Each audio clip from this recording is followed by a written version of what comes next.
Nuestras democracias resultan de una construcción permanente y diaria. El sistema como tal no puede ser considerado una formalidad electoral que se lleva a cabo cada 4 o 5 años con mayor o menor eficacia técnica. Muy por el contrario, la democracia es el ejercicio participativo que tiene por objeto dar solución a las demandas de la ciudadanía, sean ellas en materia de derechos civiles y políticos, económicos, sociales, de transparencia e integridad o de igualdad de oportunidades. Amigas y amigos, la democracia en las Américas enfrenta una compleja serie de desafíos. Existe una gran desafección y desconfianza de la ciudadanía con los operadores de la democracia, los partidos políticos y la clase política. Una rebelión contra el statu quo y las élites políticas que los representan parecen tener lugar en nuestro hemisferio del norte a sur. Como secretario general de la OEA, apoyar a los Estados miembros en sus esfuerzos por acercar a la ciudadanía a la democracia y al ejercicio de la política es una prioridad de mi mandato. En realidad, la democracia evoluciona en la medida que la ciudadanía participe y juegue un papel protagónico a la hora de tomar decisiones que afecten su futuro. Es cierto que la fase de operación democrática, o sea, los procesos electorales que son más limpios, más transparentes, menos cuestionados, pero también, al mismo tiempo, la desconfianza ciudadana sobre la labor de los elegidos es alta y las percepciones o la realidad de demandas insatisfechas se acrecienta generando una brecha entre lo que la ciudadanía aspira y lo que el sistema entrega como resultados tangibles. El surgimiento generalizado de los outsiders de la política, que cuestionando el statu quo se levantan contra la clase política tradicional, se verifica en todo el continente, desde los Estados Unidos pasando por Centro y Suramérica y el Caribe. Se trata de un proceso sin un claro signo de carácter ideológico, ya que golpea por igual a sistemas políticos de signo de izquierda o de derecha. Es, al decir de la socióloga chilena Marta Lagos, una suerte de castigo ante las grandes expectativas de la gente que no siente que hayan sido correspondidas. Y es que a pesar de los grandes éxitos económicos y sociales logrados en la década anterior, hasta 2012 aproximadamente, donde por primera vez en la historia la clase media de América Latina superó el número de pobres en el continente. La gente quiere continuidad, sostenibilidad y más equidad. No olvidemos que partíamos de una base de injusticia social extrema. Inmersos en esta realidad, los latinoamericanos continuamos valorando positivamente a la democracia y los derechos políticos que ella otorga. Según el informe de Latino Barómetro de 2015, el 57% de los entrevistados favorecen de manera incondicional la democracia.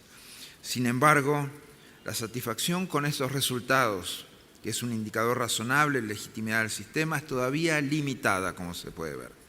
La plena satisfacción con esta es baja y un amplio conjunto de ciudadanos no está satisfecho. En síntesis, el apoyo a la democracia como sistema de gobierno y el ejercicio de elecciones libres y limpias conviven con tensiones reivindicativas en varios frentes y en varios países, donde los resultados que entrega el sistema son insuficientes para la vida cotidiana de los latinoamericanos. En este contexto, la región ha contado con una serie de comisiones contra la impunidad que contribuyeron a fortalecer la democracia en periodos históricos diferentes. En el periodo de las transiciones hacia la democracia, en la década de los 80 y 90, los mecanismos de lucha contra la impunidad fueron creados para la protección de los derechos humanos, para combatir los delitos de lesa humanidad, a través de la creación de tribunales internacionales, tribunales constitucionales nacionales, derivados en gran parte de los tratados internacionales de protección de los derechos humanos, tales como la Corte y Comisión Interamericana de Derechos Humanos y el Estatuto de Roma de la Corte Penal Internacional actualmente.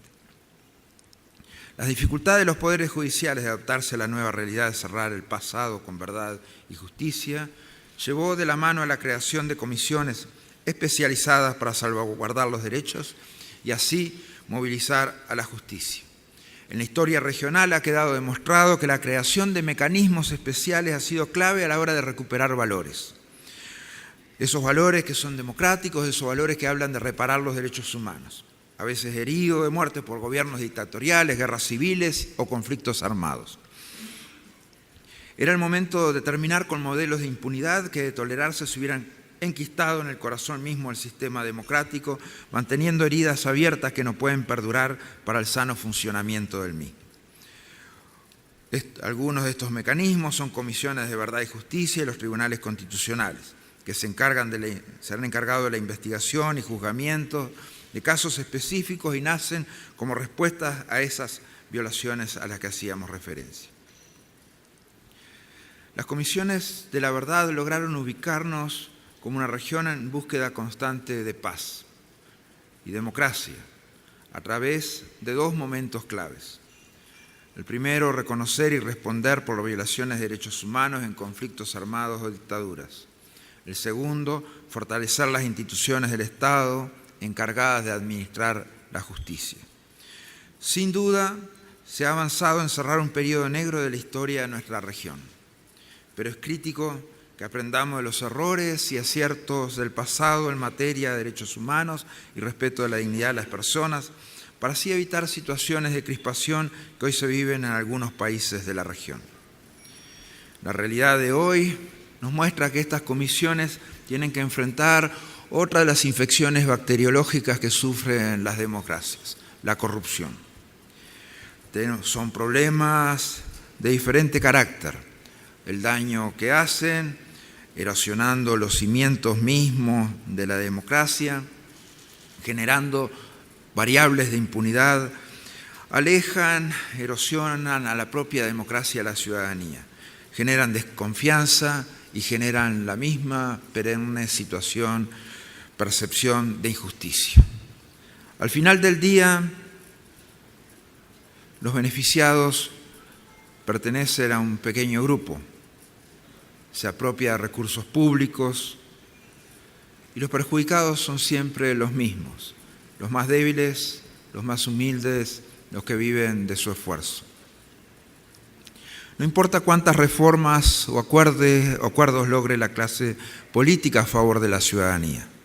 Si la clase política no muestra señales que genuinamente lucha contra la corrupción y la impunidad, la desafección continuará. Lo bueno es que ya no pasan desapercibidas, es que el mundo hoy es de la comunicación al instante y de las redes sociales, todo se sabe, y eso es un instrumento nuevo que definitivamente logra un intercambio mucho más rico entre la ciudadanía, la sociedad civil y el sistema político. Ese intercambio que busca generar las mejores condiciones de transparencia, probidad, ética republicana de gobierno, que son aspectos esenciales que la gente pide todos los días para que la confianza le retorne, para que la confianza en su propio sistema político vuelva a ser carne en su espíritu. En cambio, la colusión del dinero con la política no hace otra cosa que aumentar la desconfianza en los políticos. Y esto a veces ha promovido alternativas antisistema que no le hacen bien a la democracia. Lo esencial es fortalecer las instituciones de manera que los actos irregulares sean sancionados. El delito siempre ha existido. Se debe prevenir para que ocurra menos, pero lo que definitivamente es inadmisible es la impunidad que puedan tener los mismos. Frente a la corrupción, tolerancia cero seguirá siendo nuestro lema. En los últimos años en la región se han venido desarrollando diversos modelos de lucha contra la impunidad, que además de responder a la falencia en materia de derechos humanos, también se han construido en la base de los flagelos actuales como son el crimen organizado, cada vez más interesado en la política y que también tiene un efecto dinamizador sobre la corrupción.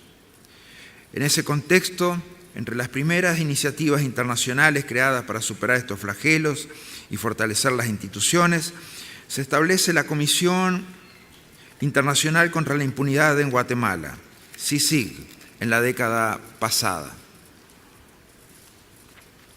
resultado de un acuerdo entre el gobierno de Guatemala y el sistema de Naciones Unidas. La principal fortaleza de la CICIG es su facultad para ejercer investigación independiente o adherirse a investigaciones iniciadas por el Ministerio Público en el caso de delitos presuntamente cometidos por miembros de las estructuras criminales y que tengan vinculaciones con agentes públicos que puedan proveer impunidad, lo cual ha sido el principal instrumento que en este último par de años ha tenido la CICIG para lograr tan importantes resultados. Por otra parte, y ya en el marco del sistema interamericano, el grupo interdisciplinario de expertos independientes que ha logrado en México una colaboración nacional e internacional para abordar una tragedia como la de Ayotzinapa, demostrando la disposición por parte del Gobierno de México un acompañamiento internacional que ha producido resultados, ha reorientado la investigación y ha provisto de nuevos lineamientos para que la misma sea más eficiente. Por otra parte, reconocemos otros modelos, como el esfuerzo de El Salvador por implementar con el apoyo de Naciones Unidas una misión de apoyo a la prevención, investigación y procesamiento de la corrupción, la cual definitivamente está en un marco semejante a los modelos de seguimiento que se han implementado a partir de la Convención Interamericana de Lucha contra la Corrupción.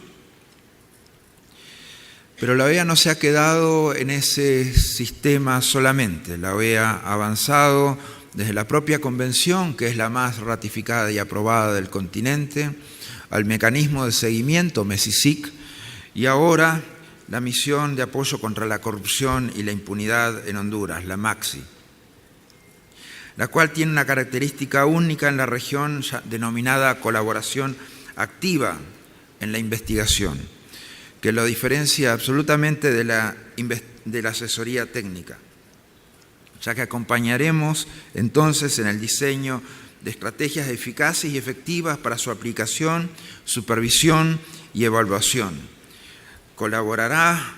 Esta colaboración activa le da a la MAXI la posibilidad de iniciativa y la posibilidad de desarrollo de metodologías de investigación. Esto se complementa con algunos elementos que son muy importantes.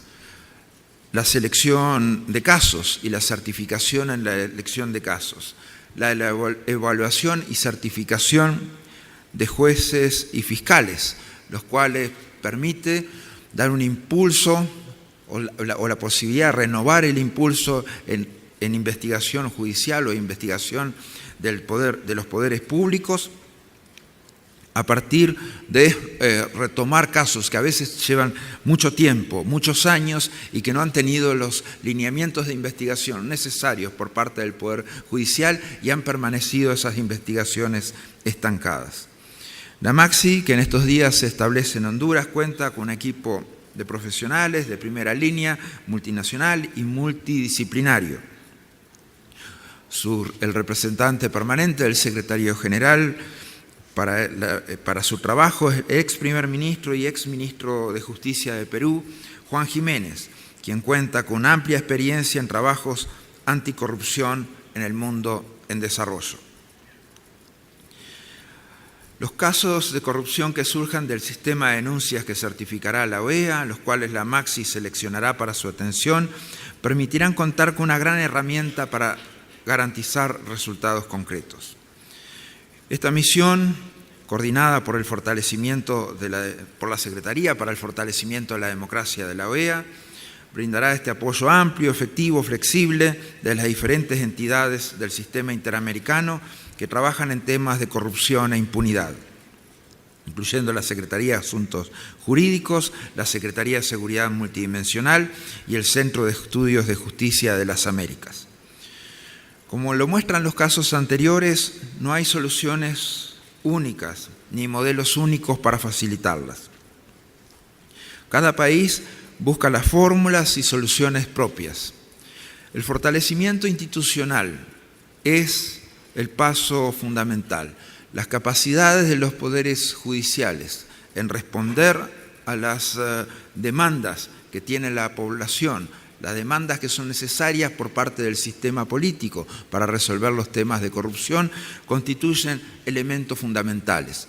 Como constituye elementos fundamentales las personas a cargo. Nosotros debemos felicitar a la Corte Suprema de El Salvador por sus esfuerzos en la lucha contra la corrupción en este tiempo.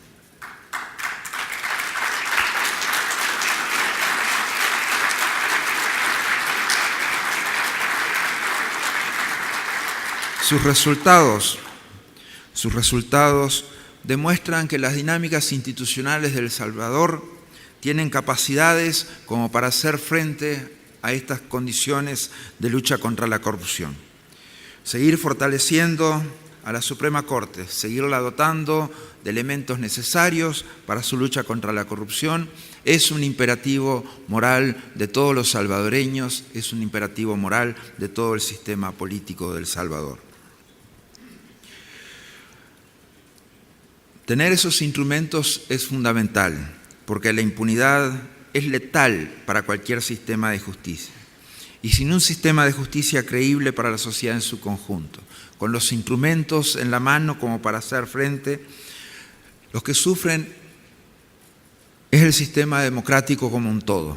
Sufrimos en cada rincón de las Américas cuando esas variables de impunidad se dan, porque esas variables de impunidad chocan, se dan de frente, son devastadoras para todos nuestros instrumentos jurídicos del sistema interamericano, los de la Carta Democrática, los de la Carta de la OEA, los de cada convención interamericana de derechos humanos o de lucha contra la corrupción. Definitivamente, tenemos que asegurar el futuro de la democracia en la región. Es un mapa que estamos dibujando a través de hacer realidad los valores éticos interamericanos y sacarlos del papel de los acuerdos jurídicos para hacerlo parte indisoluble de la realidad diaria de la gente. Tenemos que responder a la corrupción con integridad y transparencia. Tenemos que responder a la impunidad con juicio y castigo a los culpables. Tenemos que asegurarles a todos los ciudadanos que nadie está por encima de la ley. Tenemos que brindarle a la gente la esperanza que las oportunidades de progreso llegan a todos y no solo a los poderosos de siempre. En esta cruzada, apóyense entre ustedes mismos y pueden contar con la OEA para eso. Gracias.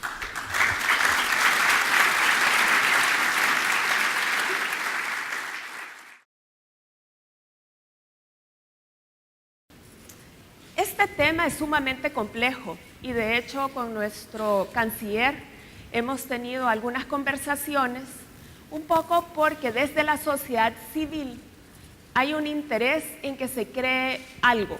Creo que usualmente en El Salvador la metodología que se había hablado es sobre una CICIG, pero realmente porque se desconocía la nueva figura de la MASI. Pero por el otro lado, el gobierno sí no ha estado, digamos, a favor de la creación de estas comisiones internacionales, puesto que podemos hablar que en El Salvador hay una institucionalidad fuerte. Nosotros nos sentimos orgullosos de eso. Sin embargo, escudriñemos un poquito qué es lo que es la institucionalidad fuerte en El Salvador. Contamos con una ley de 1959 que ha empezado a operar apenas hasta el inicio de este año.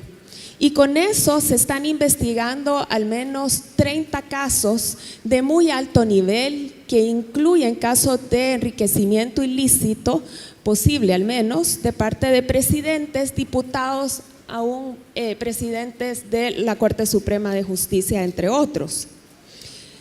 Hablemos de números.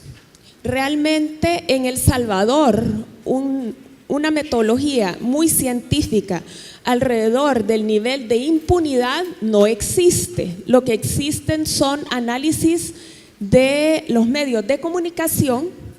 Si contamos, digamos, con todas esas muestreos, se habla de más de un 85% de números en materia de impunidad, en casos de carácter general. Ahora, en materia de corrupción es muy difícil, puesto que la judicialización de los casos, muy pocos se han llevado hasta las últimas instancias. Por supuesto que contamos con el índice de transparencia internacional, que nos mide en un 39 sobre 100, y el índice global de impunidad publicado por el Centro de Estudios sobre Impunidad y Justicia de la Universidad de Puebla, que nos menciona como el 8º país con mayores niveles de impunidad de los 59 que están siendo analizados. Así que, bueno, tenemos unos grandes desafíos en materia de justicia penal. Contamos con limitada prueba científica. Por el otro lado, una ciudadanía cada vez más activa, más deseosa de ver casos que lleguen hasta las últimas consecuencias. La elección de un nuevo fiscal general de la República, quien ha dado unos visos de mucho compromiso en la lucha contra la corrupción y la impunidad. Sin embargo, él está recientemente electo.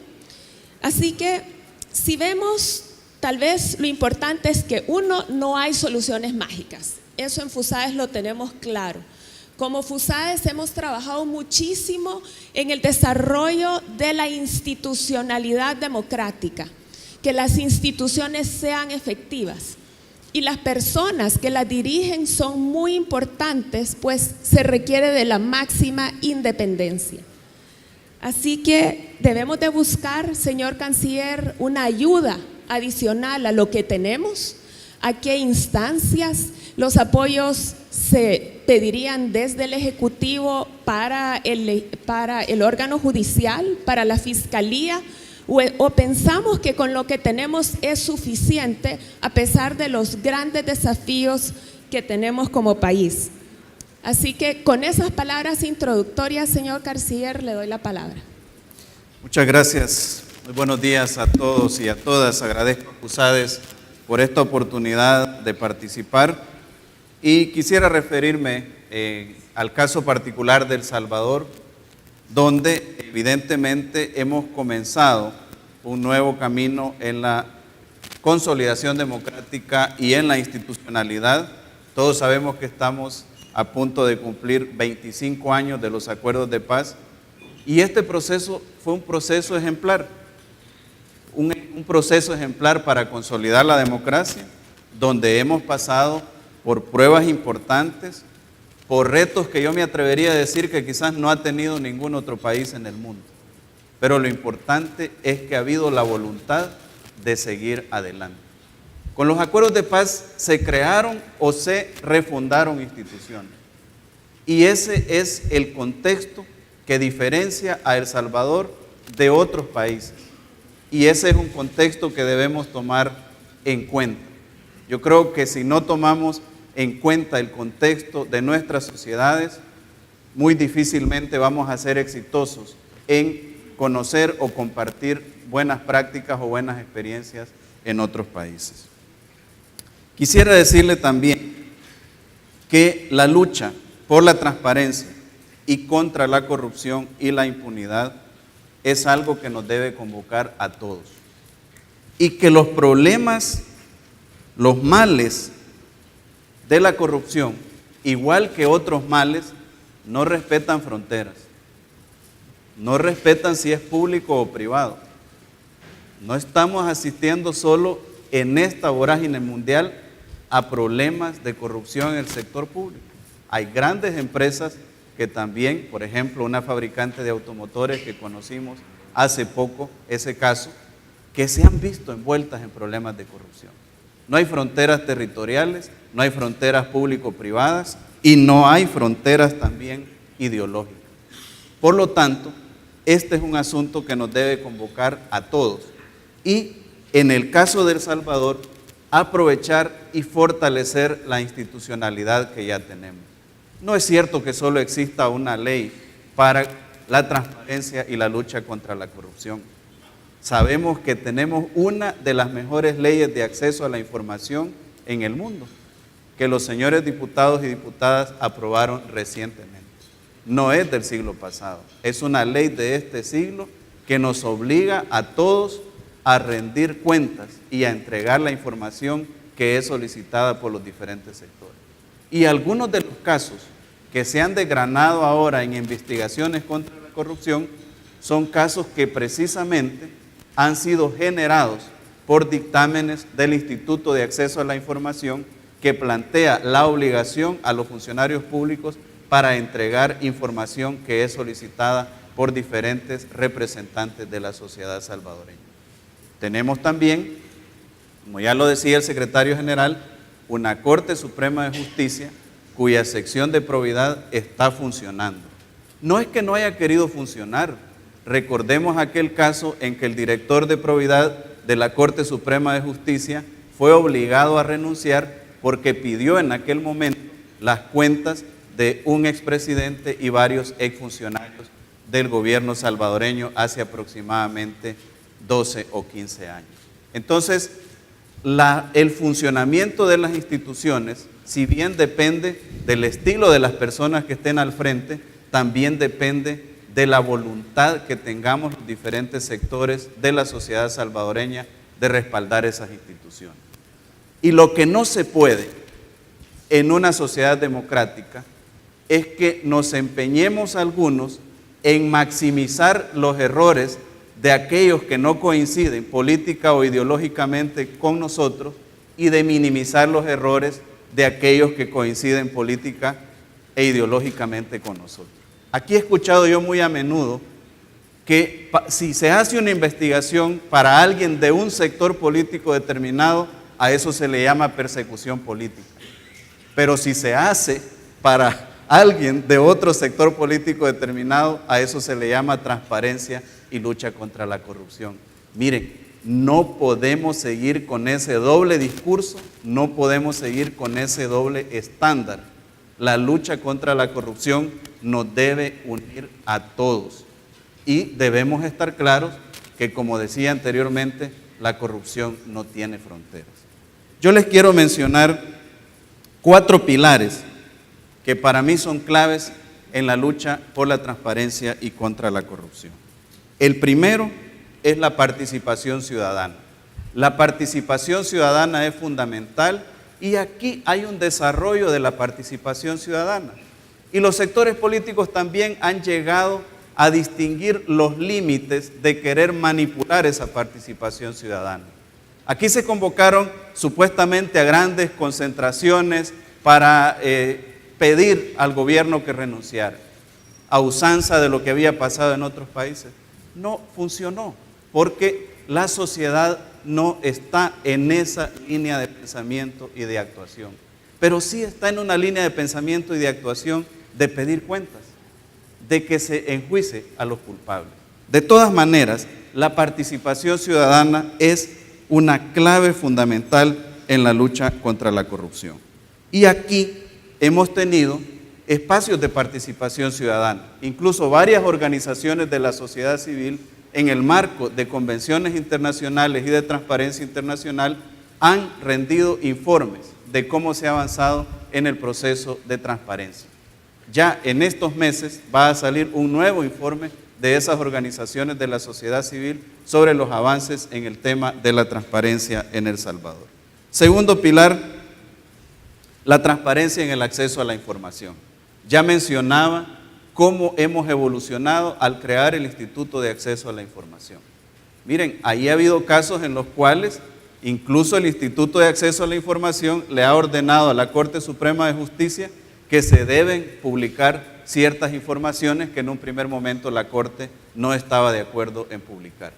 Y los han publicado. Esa es otra virtud de nuestro sistema, que podemos estar en desacuerdo, podemos criticar una resolución de un órgano de Estado, pero hasta el día de hoy ningún otro órgano de Estado o persona ha desacatado una resolución del órgano de Estado correspondiente que emite la resolución. Tercer pilar, el tema de la rendición de cuentas. La rendición de cuentas es fundamental para garantizar que nuestra sociedad esté informada.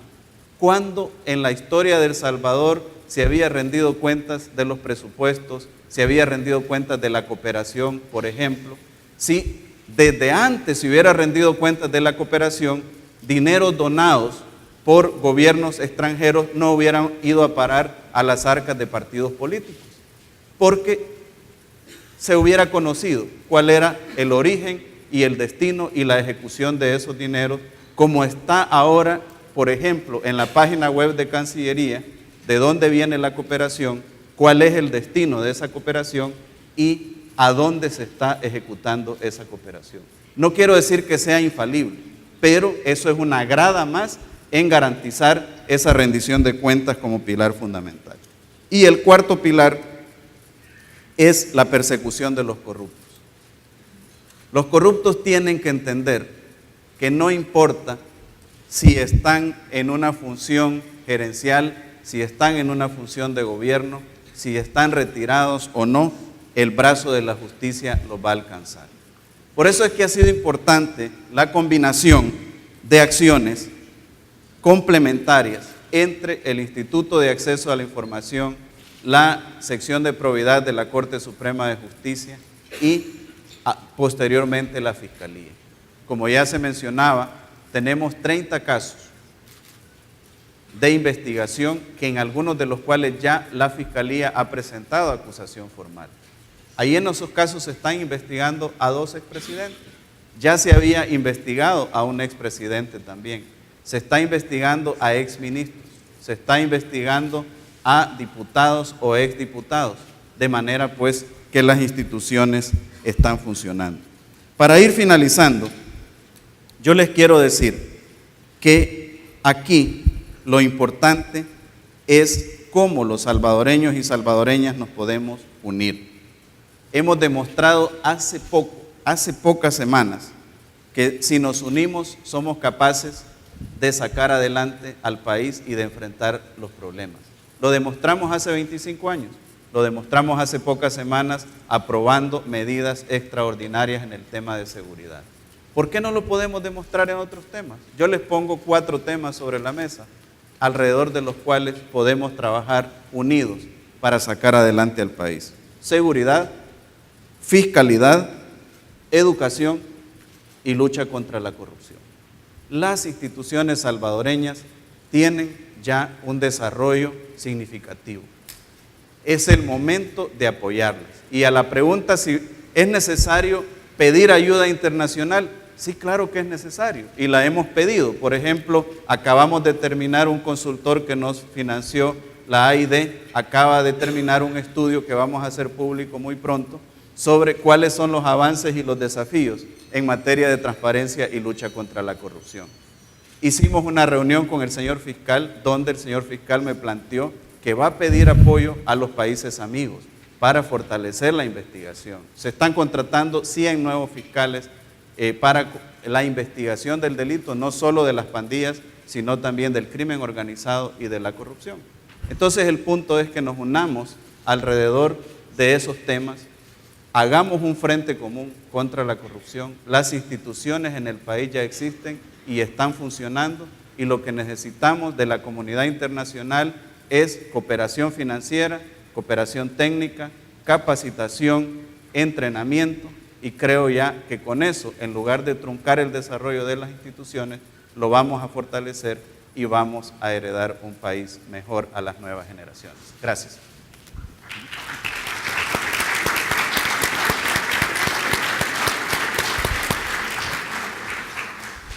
Muchísimas gracias, señor canciller. Usted nos mencionaba 4 pilares, lo cual me recuerda que en el documento que se firmó entre Honduras y la OEA de la MASI, justamente hay diferentes pilares, y ahí es en donde lo interesante es si pedimos la ayuda como desagregada o en el marco de un documento internacional, Solo me gustaría señalar que en Honduras el apoyo no solo es al combate a la corrupción, también es en la justicia penal, en la reforma político-electoral y seguridad pública, entre otros. Entonces, profesor White, usted nos conoce desde hace muchísimos años. Queremos un país con mejor calidad de democracia. Tenemos desafíos, pero también tenemos instituciones y legislación. Sin embargo, hay una brecha entre nuestro mundo normativo y la forma en que se aplica. Y uno no puede legislar para que se aplique la ley. O sea, esto tiene que ver con cultura política y con colaboración, con lo que también se hablaba aquí por el canciller, lo que es que se vuelva una política pública apoyada por todos los salvadoreños, independientemente de las ideologías políticas. Así que muchísimas gracias, 10 minutos, así que le doy la palabra. Muchísimas gracias a ustedes y a FUSADES. Es un gran honor y privilegio estar aquí y participar en esta mesa. Acabamos de escuchar dos ponencias de muy alta calidad. Una, la visión de toda América Latina, también con la óptica de la OEA, y después una visión más específica sobre el caso salvadoreño. Entonces, como extranjero, no me cabe meterme demasiado en los detalles de este país, por ejemplo, pero quiero enfocar algunas ideas, sacar algunos puntos de lo que acaban de decir los primeros ponentes y ponerlo dentro de un contexto contemporáneo, porque lo que pasa es que en este momento este tema de la corrupción y la impunidad globalmente, no solo en América Latina, es muy candente, va evolucionando con mucha rapidez y probablemente va a producir nuevos desafíos, no solo para los países de nuestra América, sino para todo el mundo, y eso también va a realimentar lo que es posible y lo que es necesario localmente. Eso es mi punto de vista. Ahora,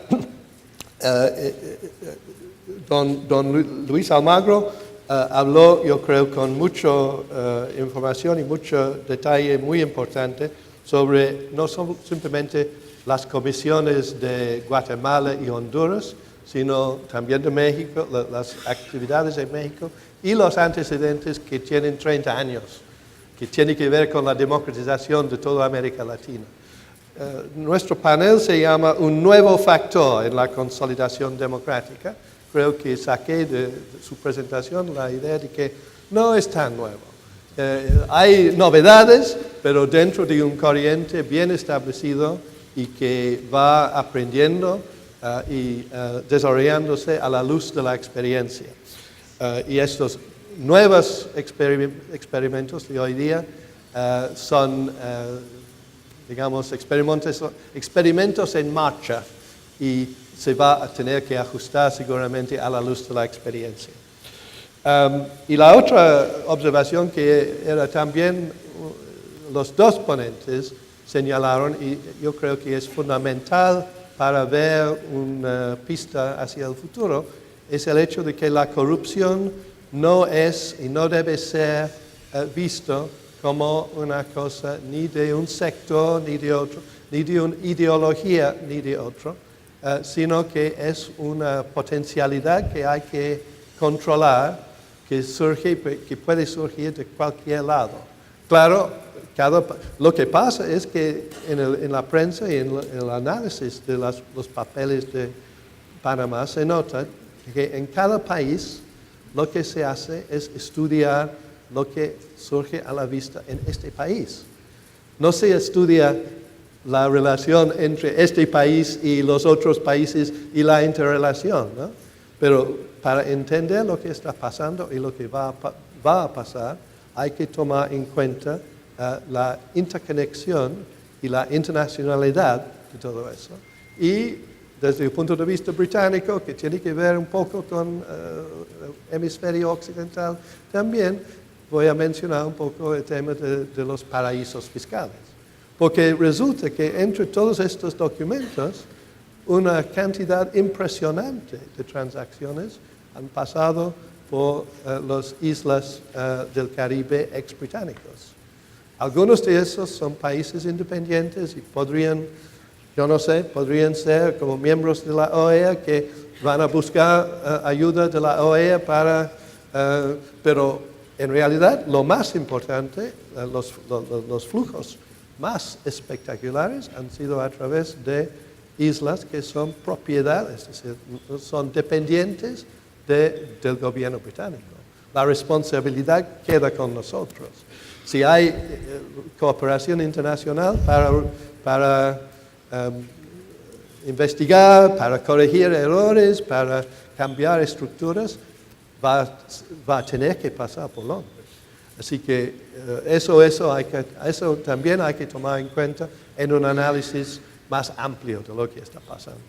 Claro, eso requiere cooperación, intercambio de información, buena voluntad entre todos los estados y sin mentalidad prepotente de que algunos saben y los otros deben aprender. Al contrario, todos tienen que trabajar modestamente y conjuntamente para enfrentar esta realidad.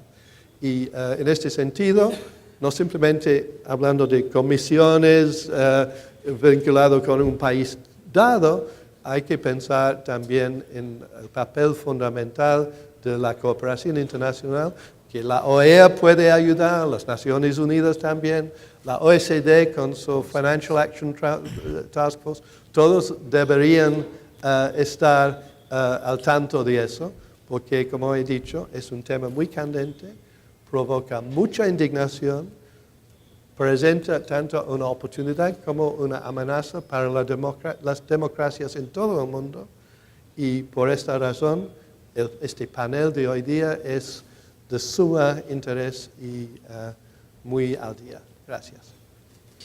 Queremos más transparencia y queremos más lucha contra la corrupción, pero a veces sentimos que estamos como empantanados y a mí eso me preocupa mucho. Y entonces mi rol es de darles por 2 minutos la palabra para que nos den el oro molido. ¿Qué hacemos ahora? Tanto en El Salvador como en el mundo entero. Dennos qué podría ser una acción que sea el detonante. Y por supuesto, para entrar en lo que mencionaba el doctor Hartling, en ese círculo virtuoso y desde un enfoque multimodal.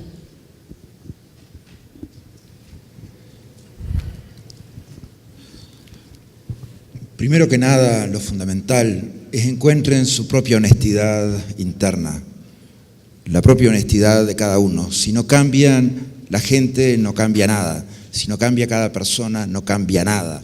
Ese es el primer punto. El segundo punto es entender que la ética en la política es el punto fundamental de trabajo como servidores públicos. No puede haber algo en el medio, no hay 50 Shades of Grey, no hay 50 tonos de grises.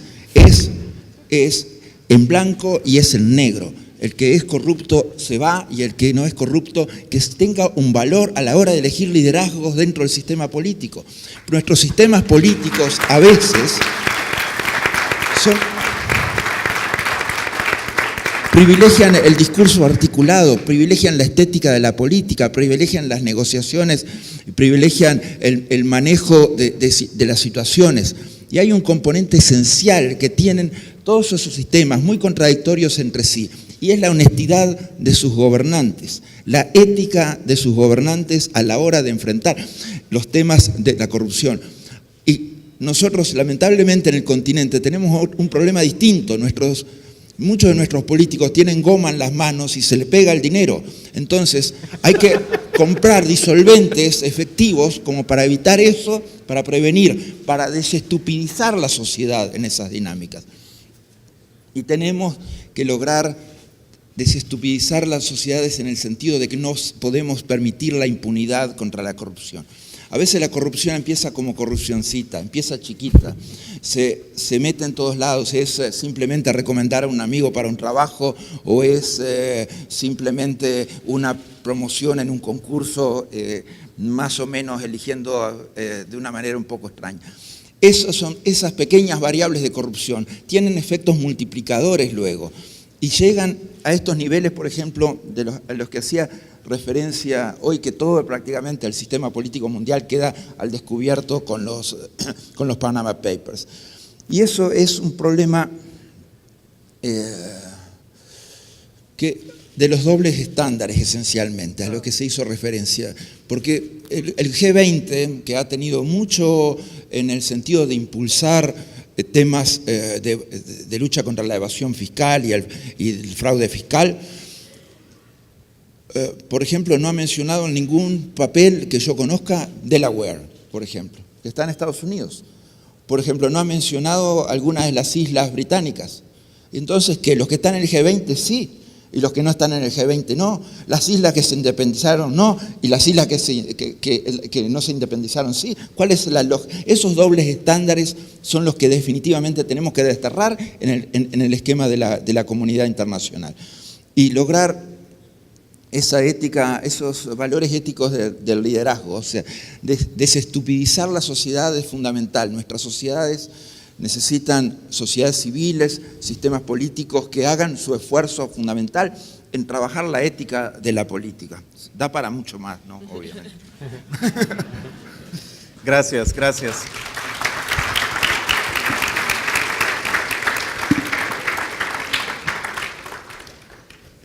Hay una frase que dicen que se disputan los ambientalistas y los formadores en el tema empresarial.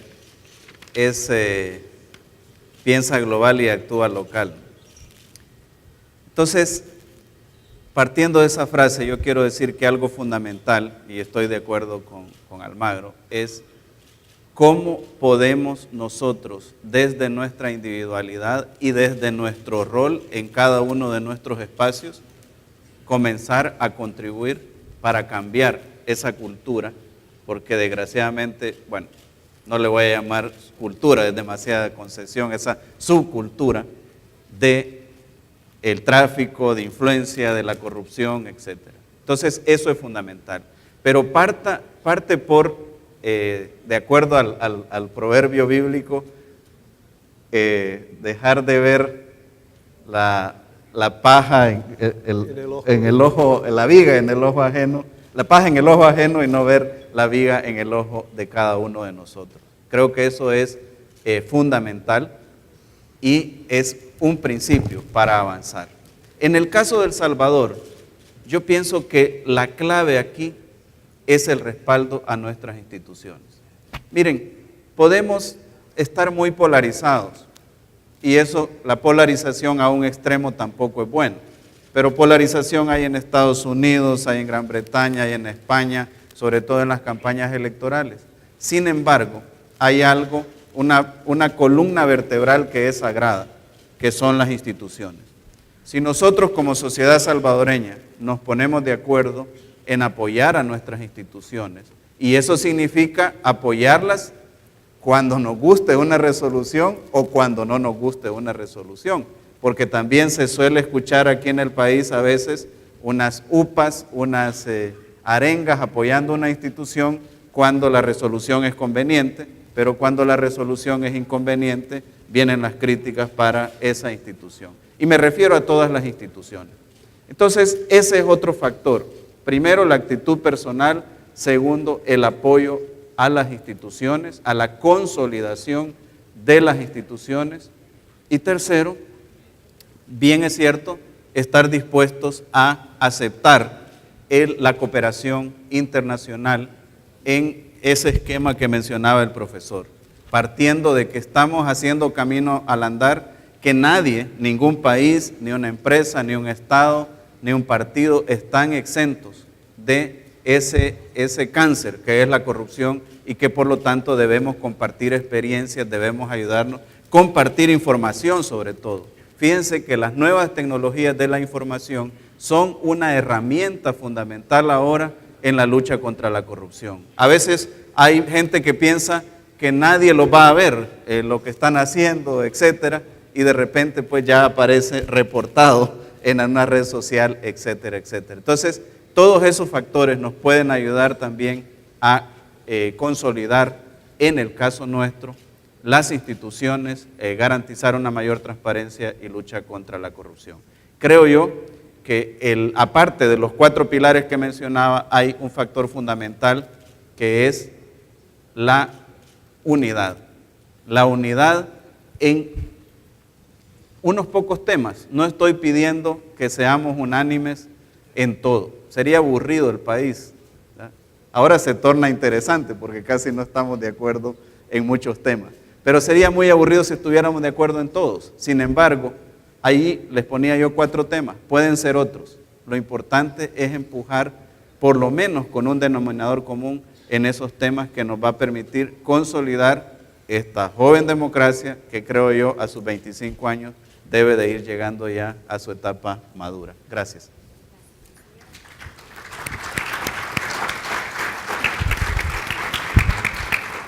¿Me escucha? 3 observaciones o sugerencias. 1, aprender de la historia. 2, evitar la hipocresía. Y 3, valorizar las instituciones fuertes, neutrales de largo plazo. En relación con la historia, estoy totalmente impresionado y convencido por la ola de indignación que vemos en muchos países contra las élites corruptas, no solo en América Latina. Esta ola de indignación puede producir resultados muy productivos, pero la historia también nos dice que no hay que buscar soluciones mágicas.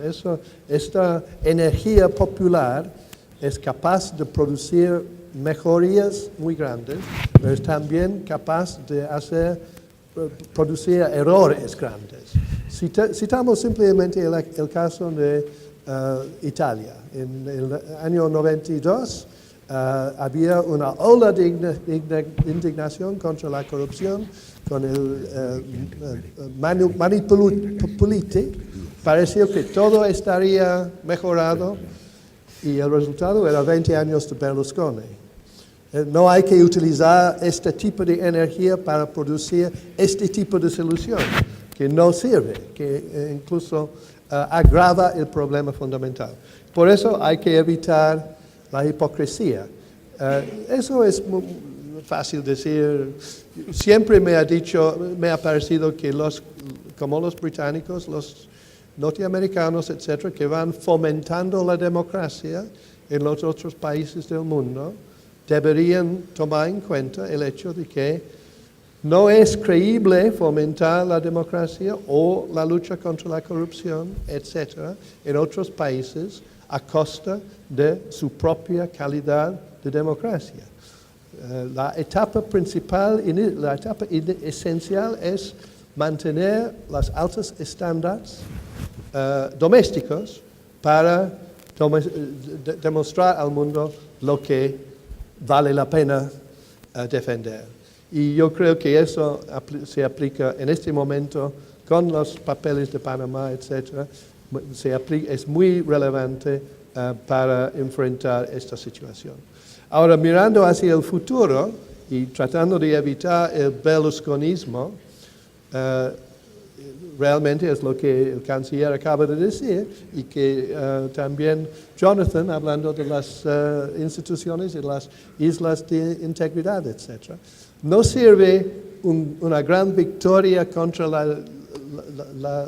los malos hoy día a costa de desmontar las instituciones que van a ser la protección y la garantía para el futuro. Al contrario, una lucha contra la corrupción, contra la impunidad, que vale la pena, tiene que tener una visión de largo plazo.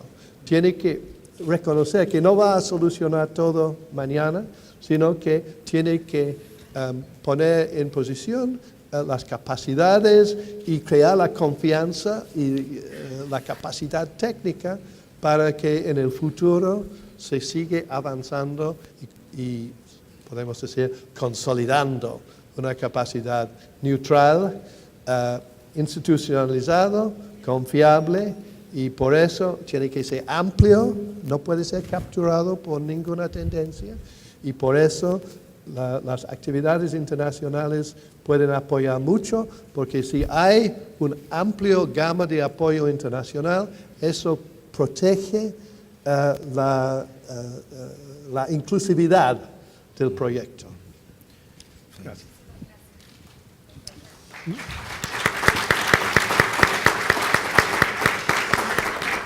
Bueno, muchas gracias. Antes de nada, totalmente de acuerdo con el tema de la hipocresía. Yo creo que ahora mismo los Estados Unidos de verdad podría utilizar de mucha asesoría internacional con relación a temas como el financiamiento de las campañas electorales, de cómo manejar la polarización política y otros temas similares. Así que sí, definitivamente hay graves problemas ahora en la democracia, no solamente en los Estados Unidos, sino también en muchos países de Europa, donde el tema de la migración también ha conllevado a mucha polarización. Yo quiero retomar el tema y describir una tensión que hay entre la ola de indignación contra la corrupción y cómo construir instituciones estatales fuertes. Porque hay un peligro que desde la sociedad civil se ve la sociedad civil como algo puro y bueno y a las instituciones estatales como malas. La verdad es que si uno mira la historia de América Latina en los últimos 30, 40 años, si uno mira la historia de los Estados Unidos también, muchas veces o a veces, y en algunos países muchas veces, la judicialización de la política y el ataque a ciertas figuras políticas con el tema de la corrupción sí ha tenido un signo de persecución política. Y eso ha tenido un impacto negativo, y es por eso que es tan importante ahora que haya total claridad que desde el Estado los casos de corrupción se tratan, no importa quién sea. Yo creo que eso es un punto muy importante. Pero la tensión que hay, y ya el secretario general lo indicó de cierta manera, es que vemos que hay una creciente desconfianza en instituciones del Estado y de los partidos políticos. ¿A qué se debe el crecimiento de esa desconfianza? Pueden haber tres factores.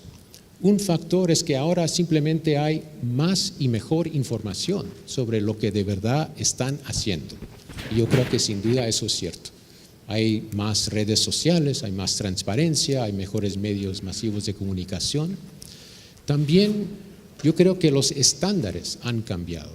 Ahora esperamos más, y con el crecimiento de las clases medias en América Latina, ellos esperan más del Estado y de la política de lo que antes era. Y el tercer factor, el factor en el que típicamente pensamos que es el factor principal, es que el desempeño ha sido malo. Y yo creo que efectivamente, especialmente en temas de seguridad, y ahora con el fin del commodity boom, que vamos a discutir más tarde, el desempeño económico también ha caído, eso también puede tener un impacto.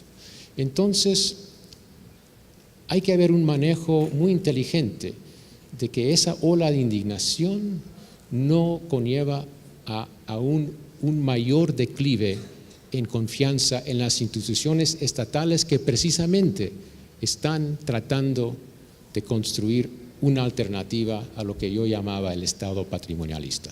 Muchas gracias.